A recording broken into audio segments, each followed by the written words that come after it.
During the First World War, around 15,000 white and black German soldiers in the so-called Schutztruppe of the colony of German East Africa fought against around 250,000 soldiers from the entire Commonwealth, as well as Belgian and Portuguese units. This video reports on that. This small, effective fighting force, cut off from supplies and communications and fighting more like guerrillas, was at first led by Major Paul von Lettow-Vorbeck and, by the end of the campaign, by the same man who had been promoted to Major General. But when, in late autumn of the year 1917, German resistance increasingly threatened to falter, the former senior staff surgeon of the Schutztruppe, Professor Dr. Maximilian Zupizza, who had been captured in Togo at the outbreak of war in August 1914 and later exchanged, had developed a plan for how the so urgently needed medicines, as well as ammunition and rations, could be delivered by air to Lettow-Vorbeck's troops in the fever-ridden tropics. The fact that the German Admiralty was ultimately convinced that the deployment of one of its naval airships might indeed be promising was also thanks to the authority of the then already 81-year-old Russian Baltic German Africa explorer Georg August Schweinfurth.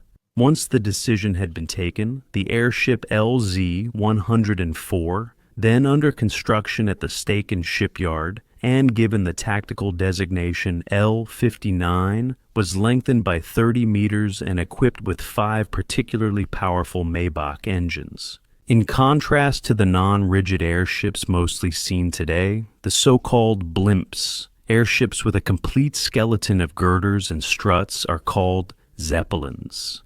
They had received their name from their inventor, Count Ferdinand von Zeppelin, a member of the ancient Lower Saxon noble family of Zeppelin, which can be traced back to the year 1286. At the end of the 18th century, the brothers Johann Karl and Ferdinand Ludwig von Zeppelin had moved to Württemberg, and there had been elevated to the rank of counts. Ferdinand Ludwig in turn had a son, Friedrich, the later father of the airship creator Ferdinand. He was born on the 8th of July, 1838, in this stately house in Constance on Lake Constance and, after attending school, decided to become an officer. At the age of 17, he entered the military academy in Ludwigsburg. Then, 3 years later, on the 28th of September, 1858, the young Count Zeppelin was promoted to lieutenant and joined the Württemberg 8th Infantry Regiment in Stuttgart, which, after 1870, in addition to the number 126, received the honorary title Grand Duke Friedrich of Baden and was stationed in Strasbourg in Alsace. Shortly afterwards, however, Zeppelin took leave in order to study political science, mechanical engineering, and chemistry at the Eberhard Karls University of Tübingen.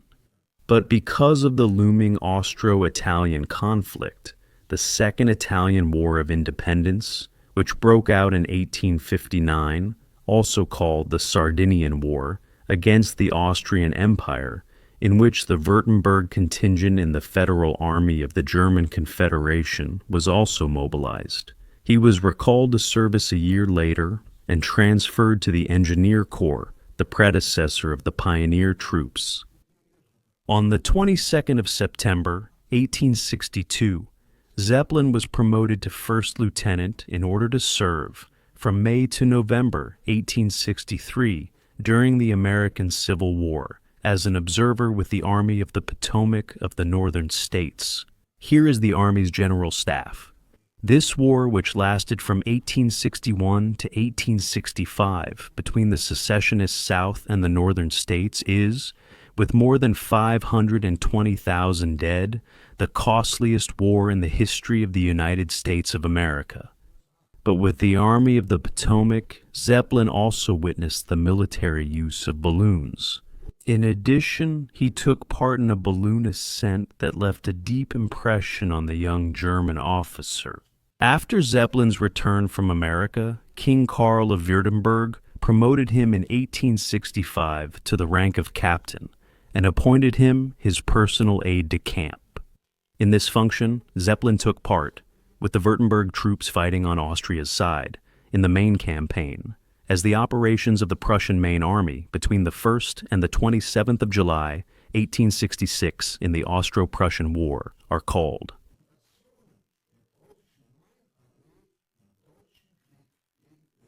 After Württemberg, following Prussia's victory, concluded a military convention with Berlin, Count Zeppelin was seconded in 1868 for service with the Prussian General Staff, and, respectively, with the 1st Guard Dragoon Regiment Queen Victoria of Great Britain and Ireland in Berlin.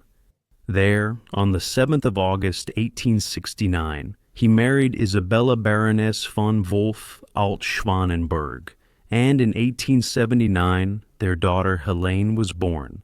Here we see the couple von Zeppelin with their daughter and son-in-law.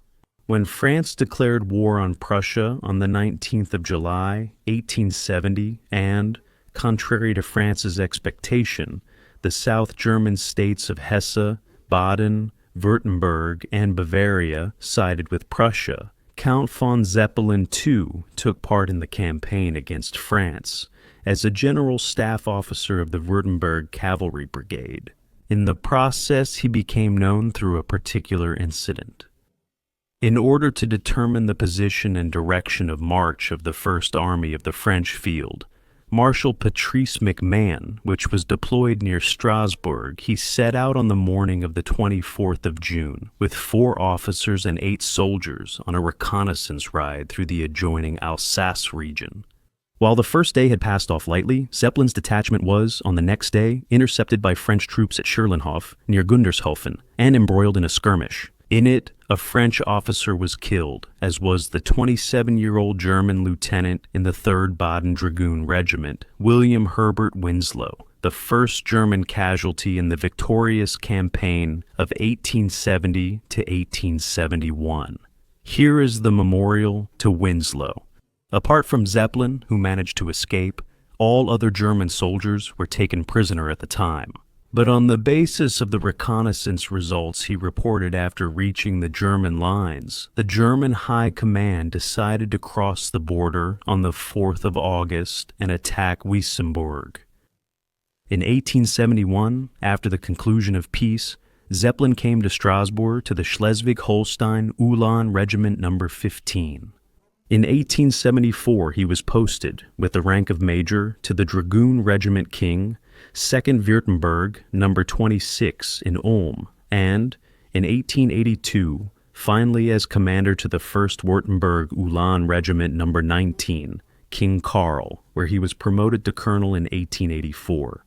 From October 1886 to November 1887, he then commanded the 27th Cavalry Brigade, 2nd Royal Württemberg, which was stationed in Ulm. But when the Count, who had been promoted on the 18th of November 1890 to Lieutenant General, was given a poor report by the Inspector of Cavalry, the Prussian Colonel General Ernst von der Planitz, in his role as a divisional commander in the autumn maneuvers of the year 1890, he applied to resign from active military service. He left the service on the 29th of that month as a general à la suite of the king, as persons who were entitled to wear a regimental uniform but held no active post were called. From then on, he devoted himself entirely to the idea of constructing a rigid airship, which he had been pursuing since the 1870s. And in fact, his groundbreaking development would make him a pioneer of today's global air traffic. At first, however, his idea of a steerable airship was subjected to a violent shitstorm. The mildest term used for him was still the fool from Lake Constance. Mockery and rejection were the order of the day. Experts, the so-called specialists, but also the press, mostly rejected Zeppelin's ideas. And even the panel of experts convened by Kaiser Wilhelm II, a number of professors, advised the Prussian War Ministry against supporting his project. Kaiser Wilhelm II even described the Count as the most stupid of all South Germans. Later, however, he awarded Zeppelin, here seen on the right of the Emperor, with the highest order. The first airship, which, like all those that followed, was called a Zeppelin, was initially built by the Count using his own funds and donations. Then, on the 2nd of July, 1900, the time had come. From Lake Constance near Friedrichshafen, Zeppelin LZ-1 rose into the air. With this success, the aviation pioneer silenced all doubters and skeptics. But, as we have also witnessed in modern space travel, and will continue to witness in the future, the development and construction of the Zeppelins was likewise accompanied by dramatic setbacks. After an engine failure and an emergency landing at Echterdingen, the airship LZ-4 exploded and burned in front of numerous spectators on the 5th of August, 1908. This seemed to mark the end of Count von Zeppelin's life's work, but this accident, closely followed by the public, gave Zeppelin's idea an enormous boost. For, as if out of nowhere, the National Airship Construction Fund for Count Zeppelin was created in Stuttgart, the so-called Zeppelin donation of the German people. In the end, around 6 million marks were collected, which the Count was then able to place into a foundation with which he could establish his concern for the construction of luxury airships. This was to operate a civil, domestic German airship service with splendidly appointed Zeppelins, to speed up the transport of mail and to enable scientific research expeditions from the air. To this end, on the 16th of November, 1909, the first airline in the world was founded, with its seat in Frankfurt am Main, the German Airship Transport Joint Stock Company, DeLAG. It operated the passenger airships built by Luftschiffbau Zeppelin GmbH. By 1913, there was a Zeppelin flight network between Düsseldorf, Baden-Baden-Oos, Berlin, Johannisthal, Gotha, Frankfurt am Main, Hamburg, Dresden, and Leipzig, with impressive figures. By June 1914, 1 month before the beginning of the First World War, the airships of DeLAG had transported a total of 34,028 passengers on 1,588 journeys and had covered, in 3,176 flight hours, a distance of 172,535 kilometers. Even though, in the First World War, propaganda published picture postcards like these, a military use of the airship as a bomb carrier had not been envisaged by Count Zeppelin. And in fact, up to the outbreak of the First World War, only 26 Zeppelins had been built, of which only 7 were equipped with machine guns. However, they had no bomb sights or release gear for bombs. Nor did the soldiers operating them have any combat or bombing experience. But with the beginning of the First World War, on the 1st of August 1914, DeLAG had to hand over the steel airships LZ-11 Victoria Louise, LZ-13 Hansa, and LZ-17 Saxon to the German Army. And in the further course of the war, ever more Zeppelins were deployed, mainly by the Navy for reconnaissance and for bombing attacks on various targets, although mostly against England. In the process, a whole series of Zeppelins were lost, with and without enemy action. As for the further fate of Count von Zeppelin and his idea, that can be told quickly.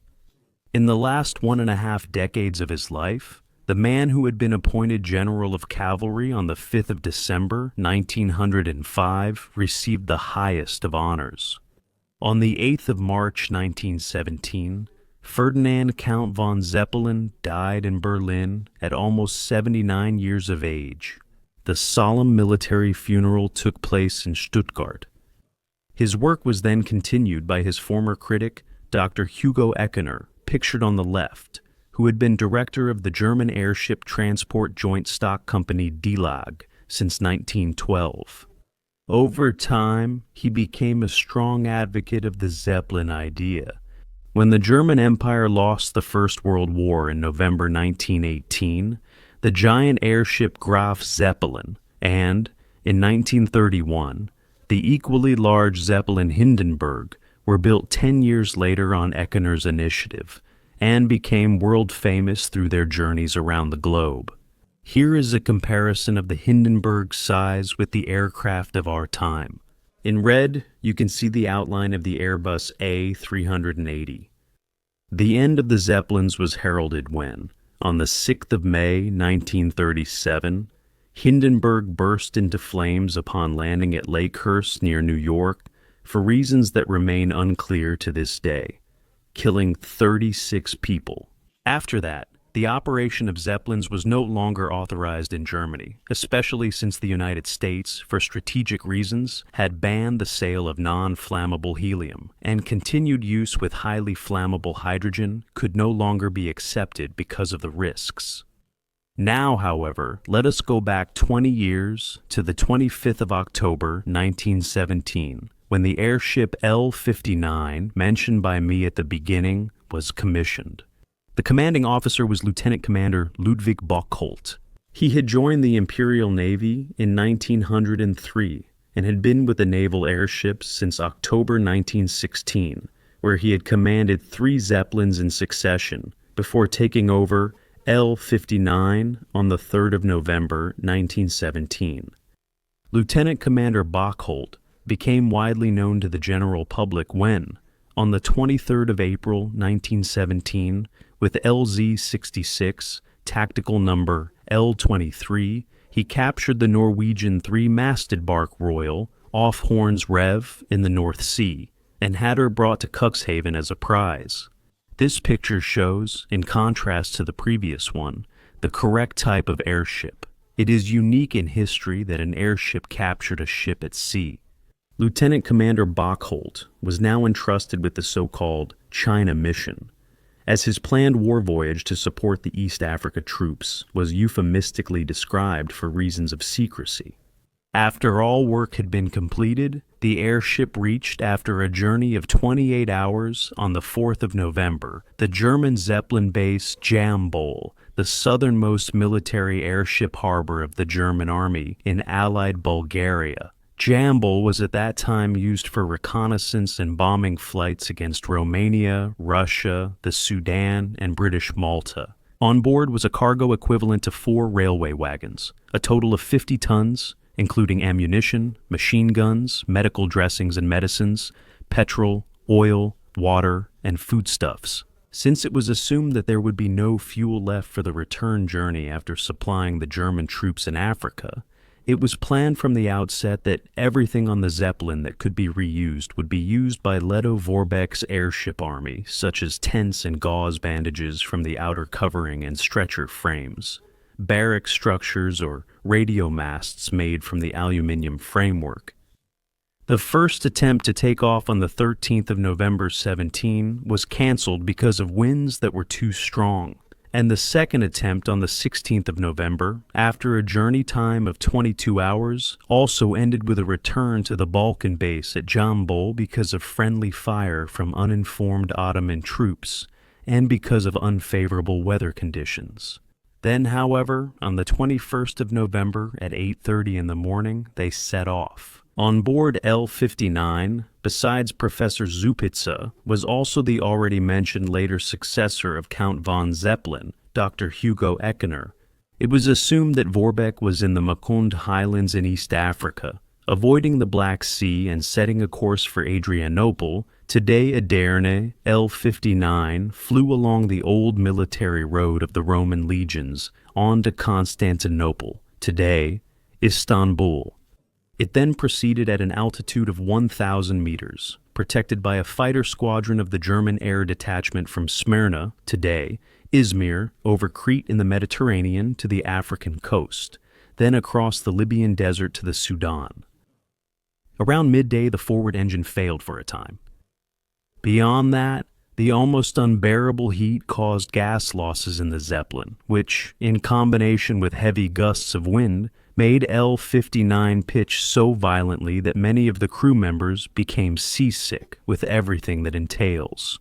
The monotonous diet also caused digestive problems for the men, and on top of that, there was constant thirst. Nevertheless, the crew remained in good spirits, since the aim was to give decisive support to their comrades in the Schutztruppe. However, up to that point, Lieutenant Commander Bockholt had received no radio messages from the Admiralty staff under Admiral von Holzendorf regarding the military situation around Lettow-Vorbeck. This was also due to the fact that L-59 had reeled in the antenna of its radio set when flying through a thunderstorm front over the Mediterranean. When it was again capable of receiving signals over the Sudan, L-59 picked up, in the early morning of the 23rd of November, a radio message from the Admiralty staff sent by the long-distance radio station Nauen. Abort undertaking, return. Enemy has occupied most of Makonde Highlands, is already at Kitangari, Portuguese attacking from the south, the rest of the Schutztruppe. On the internet, one finds another version of the radio message. Last stronghold of Lettow-Vorbeck, Ravala, lost. Entire Makonde Highlands in English hands. Parts of Lettow's force captured, remainder hard-pressed in the north. Turn back immediately. What lay behind this radio message is, even today, still subject only to interpretations and speculation. In the end, had they, as so often also in the Second World War, fallen for British intelligence, which had launched a false report? For Lettow-Vorbeck had by no means capitulated, but since the transmitter of L-59's radio equipment had failed, Bockholt had been unable to send an inquiry back to Berlin. The lieutenant commander therefore followed the order to abort the operation with a heavy heart. And this, although he still had a fuel reserve for 24 hours and would have reached Lettow-Vorbeck 2 days later. As it was, however, L-59 returned after its return journey, shown in blue dashed lines and likewise accompanied by difficulties, with strong headwinds, and with part of the load having to be jettisoned because of gas losses. After a voyage of 95 hours across 3 continents, it safely reached the harbor of Jambol again at 7:30 in the morning on the 25th of November. The commemorative photograph shows the entire crew immediately after their return. After the attempt to supply the Schutztruppe had failed, Lettow-Vorbeck, whose ancestor had already been mentioned for the first time in the year 1330, withdrew further south with his host, which remained unbeaten until the end of the war, and supplied himself by means of raids and plundering. In 1940, Lettow's son, Rudiger, was killed in the French campaign near Ormian, his son Arndt in 1941 during the Battle of Moscow. After the First World War, Lettow-Vorbeck commented on the war voyage of L-59 and expressed doubt as to whether the supply Zeppelin would have found him at all in that enormous territory. Here we see Lettow, center of the picture, after his surrender, with a British officer on the left. Perhaps he had already learned from him whether the British, as is strongly suspected, had been informed about the voyage of L-59, which in turn could shed light on the radio message sent from Nauen, which, for the most part, did not correspond to reality. And Lettow-Vorbeck added to his statement that the supply flight would have had to start a month earlier in order for the support mission to have been successfully completed. Regardless of that, however, Zeppelin L-59 covered 6,757 kilometers in 95 hours and 5 minutes, a distance record for a military airship that remains unbroken to this day. And another important insight gained at that time was that, despite the problems with coping with the large temperature fluctuations, it would be possible to undertake long-distance voyages with the Zeppelin in order to bridge distances that no aeroplane of that time was capable of covering. Here is Bockholt's original route map. Since the Admiralty had not expected L-59 to return from its Africa mission, there had been no plans for further operations. Proposals for supply voyages in support of the Ottoman army of Enver Pasha in Arabia, or for mine-clearing operations off Constantinople, were rejected by the responsible staffs. So, L-59 was once again equipped with machine guns and, from early 1918, deployed on offensive missions, reconnaissance flights, and bombing raids against the Near East and against Italy. Then, on the 7th of April 1918, L-59 took off once more from Bulgarian Jambol in order to attack the British naval base of Malta. For that purpose, it flew over the Balkans to the Strait of Otranto, the sea strait in the Mediterranean between the Apennine Peninsula, that is Salento, in the west, and the Balkan Peninsula in the east, where the surface German submarine U-Boat 53, under Lieutenant at Sea Robert Sprenger, saw the Zeppelin pass by in the evening of the 7th at an altitude of about 210 meters. But shortly afterwards, according to Sprenger, at 20:34 hours, they heard 2 explosions and saw a huge flame that engulfed the entire airship, which then sank into the sea. All rescue attempts by U-Boat 53, which itself was sunk on the 3rd of August 1918, also in the Strait of Otranto when it struck an English mine, were unsuccessful. All 21 crew members of L-59 lost their lives, among them Ludwig Bockholt. A lightning strike is assumed to have been the cause of the loss of the Zeppelin. It is hardly likely that it was shot down by an English or Italian warship. In the park of Jambol, the town in the southeast of Bulgaria on the Tundra River, a memorial stone commemorated L-59 and its soldiers and the incredible military record flight of the German Zeppelin to Africa and back, which has still not been surpassed to this day.